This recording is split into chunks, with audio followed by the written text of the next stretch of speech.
Having some problems being present or recognizing like really how good your life actually is?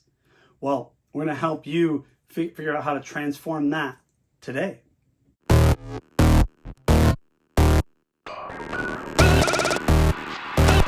What's up, guys? Welcome to another Psych Bite episode with me, David Mykel, head coach at PSYFI. And today we're going to talk about getting present and what that means.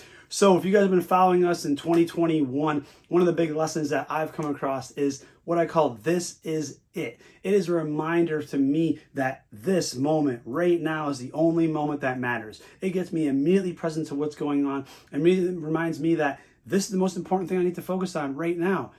But a colleague and client of mine came up with something. He said, well, David, if this is it, this should be better.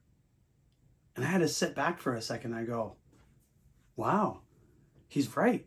Because what if he has expectations around something and this isn't it, right? He has expectations around, losing weight, for example, and he's not lost the weight. So this would be better if this was really it.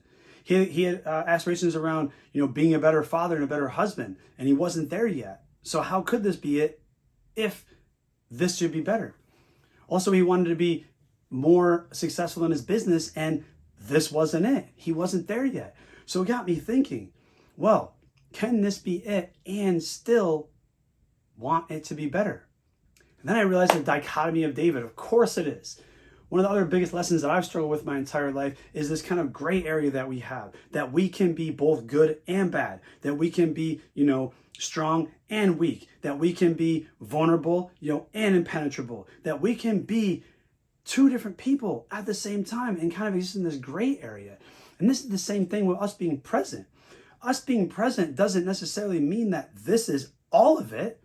This is just it in the moment.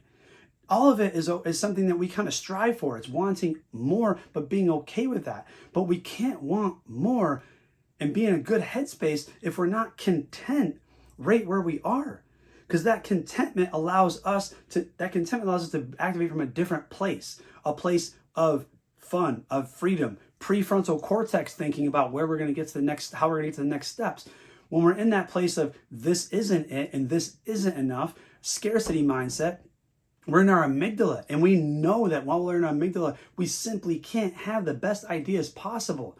So what I want you guys to recognize is that if you're having trouble getting present because you don't like your present, realize that this is it, but it's not all of it.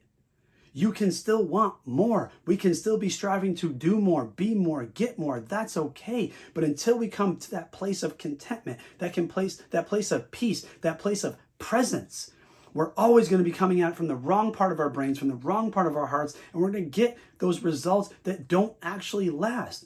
And those of us that have got those results before and realize that it didn't mean anything know what I'm talking about. Those of you that haven't, I hope you don't experience that. But if you do, if you're doing this, you're surely on the road to figuring out the way you're doing things now is not going to make you satisfied and fulfilled in the long run. So please practice presence. Realize this is it, but it's not all of it. And watch how it transforms your mindset so you can go out and do the things that you want to do on a regular basis with ease, freedom, play, and of course, happiness.